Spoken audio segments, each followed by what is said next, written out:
got to do two jobs. Job number one is to come down and knock this hammer of steel open.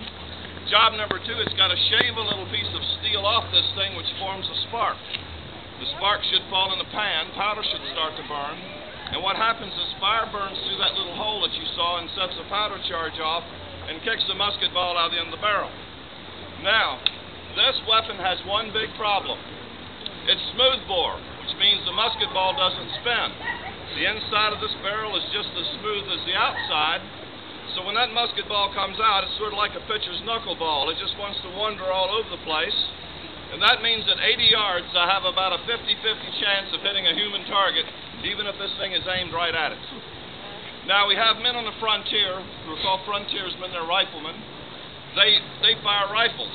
And rifles are different from this. They've got lands and grooves that's scratched in the barrel, and that makes the ball spin. It makes it very accurate. A man with a rifle can hit a human target 200 to 300 yards away. So a rifle is more than 3 times as accurate as this thing. So based on that alone, I want to see a show of hands. How many people would rather go to battle with a rifle than a musket? Okay, that makes sense, because based on what I've told you, you should want to use a rifle. But yet here I am standing here holding a musket, so there must be more to this story. Here it is. I think when I'm through talking to you, you're going to want to use this musket. Here's why. I can load and fire this thing 4 times a minute. A rifle has a tight fit between the patch and the ball, and that rifleman really has to press that ball down the barrel so it slows him down. It'll take him over a minute to load and fire a rifle. So I get 4 shots to his 1. Secondly, all these muskets look pretty much the same. If you go to Williamsburg and look on the wall of the powder magazine, all these muskets look identical. But rifles are made for hunters, and they're individually made for each hunter. So rifles are expensive to make, muskets are cheap. But here's the other reason I want to use this weapon. This is named after a town in France called Bayonne. This thing's called a bayonet. Everybody say bayonet. Bayonet. All right, look how it attaches. It slides down on that barrel and over that sight or lug, twist it, and you've got yourself a socket fit. Now today we think of a bayonet as something you use as a last-ditch defensive weapon when you run out of ammunition or your position's overrun by the enemy. But back then we have a different purpose for it. It has to do with the way we go to battle. Would you believe that both the British and American Army are basically going to stand the way you're standing right now? Shoulder to shoulder in 2 rows. And here's what you got to imagine. 2 lines of British redcoats on that hill back there. And here's what you're going to see. They get the command. Charge, bayonets. To the front, march. And they're going to march across this field as a human wave with these bayonets out in front. Now here's the story. Early in the war, every time American soldiers see this British bayonet coming at us, guess what we do? For the most part, fire. We run. Now why is that? It's sharp. It's sharp. Well, there's 3 reasons for that. Number 1, we have the notion back then that if you're stabbed in the chest or the stomach with a bayonet, it's going to be a fatal injury. Do you notice how wicked and nasty this weapon looks? It's a very scary thing, isn't it? Secondly, we have the notion that the British Army is the most trained, disciplined army in the world, and they're world-renowned for their bayonet work. And thirdly, we're just a bunch of farmers and merchants who've joined an army. It's not till we go to a place called Valley Forge that a man named Baron von Steuben begins to drill these soldiers. And once we leave Valley Forge, we're the match of any army on the battlefield. But until then, do you realize that this is designed to be a terror weapon? Does that British soldier have to stick this into my stomach and my chest to get me to leave the battlefield? No. All I've got to do is see this coming at me, and I'm going to run. And if I and my buddies run away, who's going to win that battle? They will.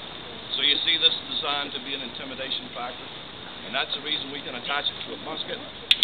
But believe it or not, rifle barrels are a different shape, and we don't have the ability to attach a bayonet to a rifle back then. So here's the 3 reasons. I want to use a musket.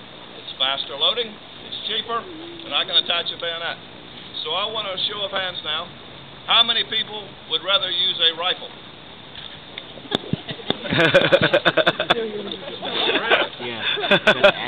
Here's the problem. After we fire this thing a couple of times on the battlefield, all you're going to see in front of you is a bunch of smoke. Is that accurate rifle going to do you any good on the battlefield when you can't see what you're shooting at? No. So believe it or not, these men want to use these muskets, even though rifles are more accurate. Okay, now, every day these men are going to practice. Now in battle, they'll just tell them to prime and load, and that means in 15 seconds this thing's ready to go.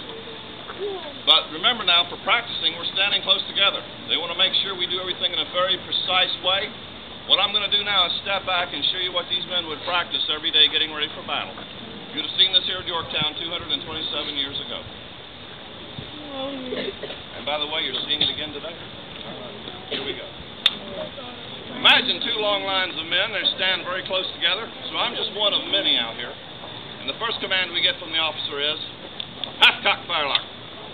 Handle cartridge. Slap our cartridge box. Reach in and pull out a paper tube. Now this tube has two components in it. What could they be? Just say it out. Gunpowder. Gunpowder. And what else? Bullet. Yeah, we need a musket ball at the bottom to shoot. How to get it open? Bite it. Prime. Dump some of that powder in the pan here. Remember that? Shut pan. We cast the weapon about. Charge with cartridge. Dump that powder, paper ball all down the tube. Withdraw, rammer. Ram down cartridge. See how quickly that loaded compared to a rifle? That's where you make up your time. Return, rammer. Shoulder, firelock.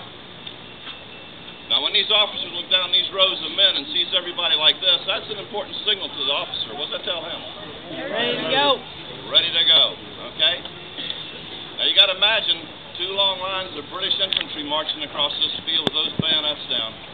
We're going to have to stand there until our officers tell us to bring these weapons down and fire. They may get within 40 or 30 or 20 yards of us. They'll get that close. There's three final commands. If you're snapping a picture, wait till you see smoke, because these are really prone to misfire. Let's see if we can get this weapon to work. Here we go, three final commands. Mike, ready. Take aim. Fire! What in the world was that? Smoke and noise. Wow. Can you imagine how noisy the battlefield's going to be? All right, last question. Let's review. What's this thing called? What's this thing called? Bayonet. Is this an accurate weapon? No.